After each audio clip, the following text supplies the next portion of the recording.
I just fucked up. I just fucked up. And ain't nothing I can do about it. Ain't nothing I can do about it. I just fucked up, bro. I'll never see another birthday. It's over with, Joe. If you fucking love me, say that shit now, because this gonna be the last time they never say it. If you love me, nigga, you really love me, nigga, call my phone, because this gonna be the last time you gonna be able to say it, Joe. I just fucked up. I just fucked up. Ain't nothing I can do about it. Ain't nothing I can do about it. I just fucked up, bro. I love that woman dearly, bro. I love her dearly, bro. I love that lady dearly, bro. On my soul, bro. On my soul, Joe. Like, I'm hurt. I'm hurt like a motherfucker. I'm hurt like a motherfucker, Joe, because I can't even believe I just did, and I don't even know what just pushed me to snap like that, Joe. I don't even know what just pushed me to snap like that, Joe. That shit, I just lost it. I just lost it, bro. It's over with. It's over with, G. All that. Man, look. Ain't no motherfucker. Motherfucker ain't gonna see me no more, G. I ain't running. I've been on a run over a year and a half. I'm not running from these people no more, bro. They come get me, bro. They come get me, bro. They come get me. That's all I'm gonna say. They come get me. On a seemingly ordinary day, a Chicago mother's life was turned upside down in a horrific act of violence. Her ex-boyfriend, Larry Sistrunk, with a documented history of abuse, ambushed her and shot her 11 times in a fit of rage. Miraculously, she survived.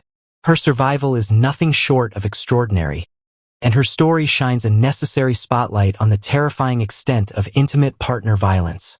It also reveals the gaps in systems meant to protect individuals from such attacks. This case is not just about the violence she endured, but about her strength to keep going, her determination to speak out, and the greater call to action that her story represents for all of us. On April 8, 2021, a horrific act of violence unfolded in the city of Chicago, one that left a community in shock and a mother fighting for her life. It was just after 9 a.m. when the victim, a local mother of two, Lasonya Agee, was ambushed outside her South Side home. Her ex-boyfriend, whom she had previously tried to leave and protect herself from, pulled out a firearm and began shooting. In a matter of seconds, he fired 11 bullets into her body before fleeing the scene. The woman collapsed to the pavement, severely wounded. Neighbors rushed to help her as emergency services were called. Despite sustaining life-threatening injuries to her abdomen, back, legs, and arm, she remained conscious. When paramedics arrived, she was rushed to the hospital in critical condition. Doctors and nurses immediately began a series of emergency interventions that would ultimately save her life, but not without significant physical and emotional trauma. The attack was not random. It was targeted, calculated, and personal. According to police reports and the survivor's own account, the shooter was her ex-boyfriend, someone with whom she had once shared a relationship, and someone she had attempted to leave behind after enduring a pattern of emotional and physical abuse. In the weeks leading up to the shooting, she had reportedly taken steps to distance herself from him. She had warned others about his erratic behavior and had even taken legal precautions to protect herself. But, as this tragic event revealed, the measures weren't enough. What made the attack even more chilling was the sheer brutality and premeditation. Authorities later learned that the suspect had been watching her house, waiting for her to leave, knowing her routine. This was not a spur-of-the-moment act. It was a final, violent expression of control, an attempted execution masked as retaliation for leaving the relationship.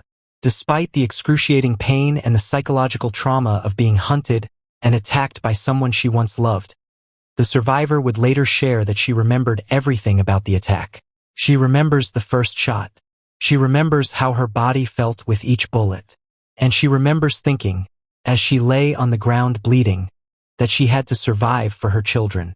That unshakable will to live became the turning point, not only in her recovery but in how she chose to share her story.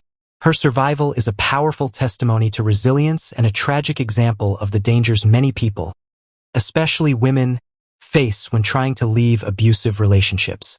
This event, brutal and terrifying as it was, exposes the deeper realities of domestic violence. How abusers can manipulate, isolate, and ultimately try to destroy the people they claim to love, and how victims often feel they have nowhere to turn.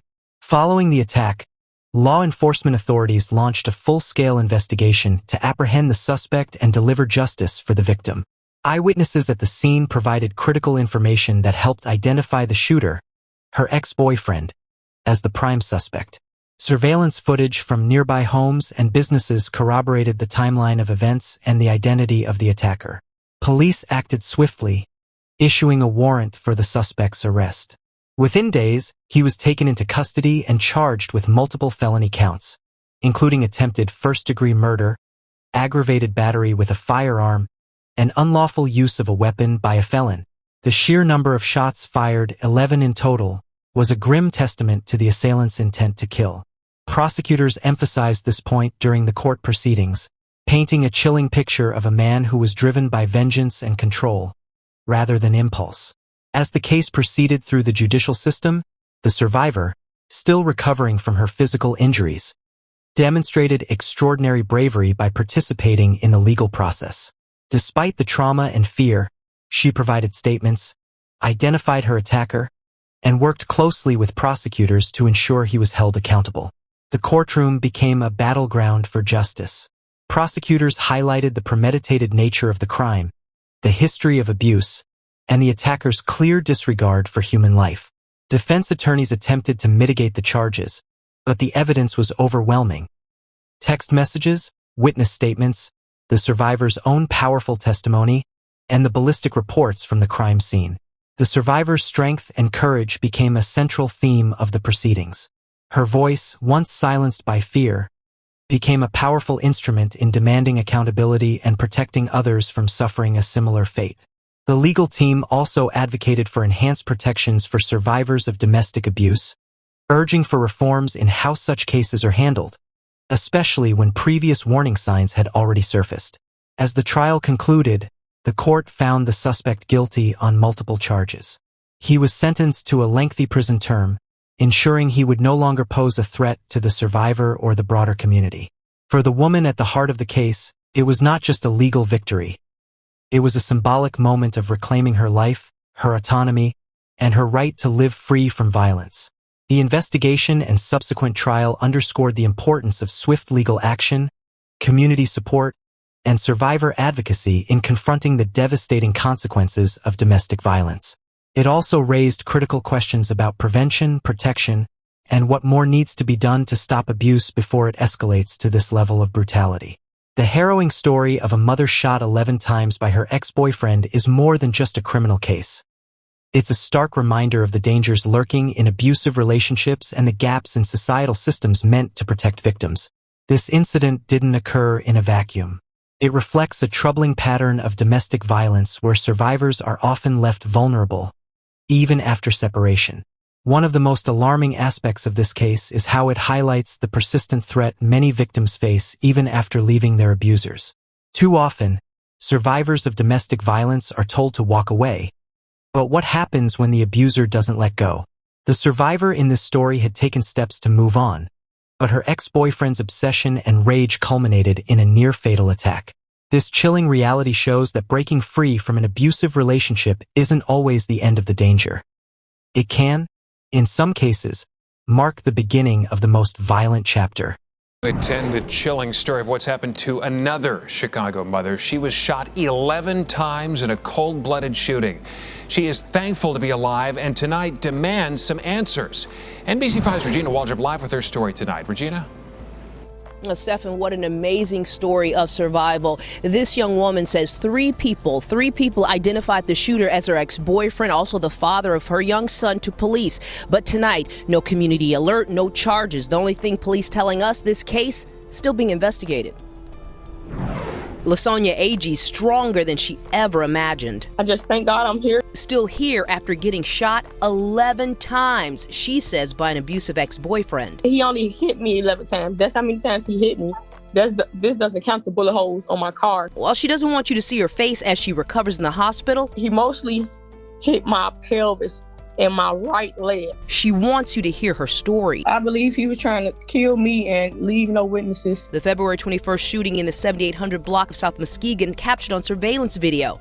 It happened as Lasonya was getting out of a car. We were talking for a minute. He was trying to make me get in the car with him. And I'm like, no. He then said, okay. And he pulled up and he pulled back and started shooting. Lasonya's grandmother, her uncle, also shot and recovering. her 3-year-old son who was with her was not injured. He was trying to help me. He said, "Come on, mama, come on." Lasonya says her ex is armed, dangerous, and still on the run. I feel like if I was to leave right now, and maybe he'll finish me off. She wants her story to be a lesson to others. It's not worth it. You see me, I got shot 11 times by someone I loved and someone I shared a child with. This case reinforces the urgent need for better protective mechanisms, including stricter enforcement of restraining orders, real-time intervention strategies, and greater police responsiveness to prior threats or warning signs. It also speaks to the importance of community vigilance. Friends, family, and neighbors must learn to recognize red flags and speak up when someone they know may be in danger. Another critical layer to this story is the emotional and psychological toll domestic violence takes on survivors. Recovering from physical injuries is one challenge, but coping with the trauma of being targeted in such a brutal way by someone once loved is an entirely different battle. Survivors like this woman often face PTSD, anxiety, depression, and long-term fear that no amount of prison time can erase. This speaks to the necessity for long-term trauma-informed care, not just emergency medical treatment.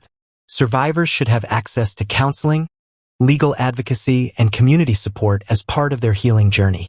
This case reminds us that survival is only the first step in a much longer process of reclaiming life and peace of mind.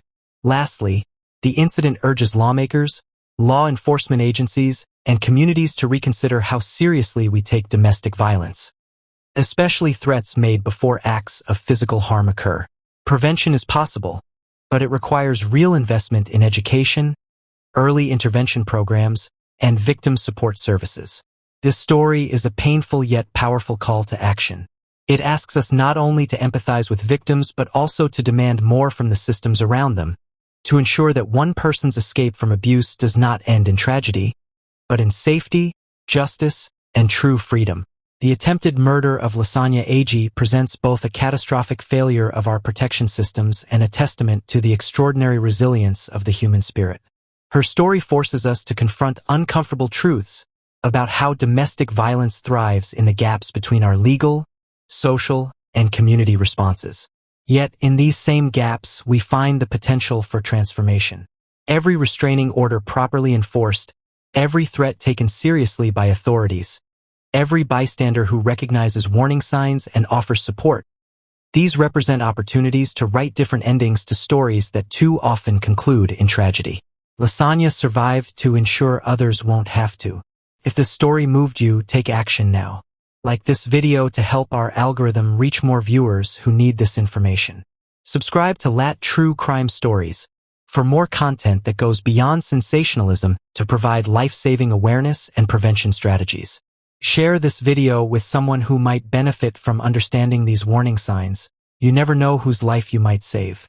In the comments, let us know what domestic violence resources exist in your community so others can find help. Together, we can transform these stories from tragedies into catalysts for change. One subscription, one share, one conversation at a time. Your engagement matters.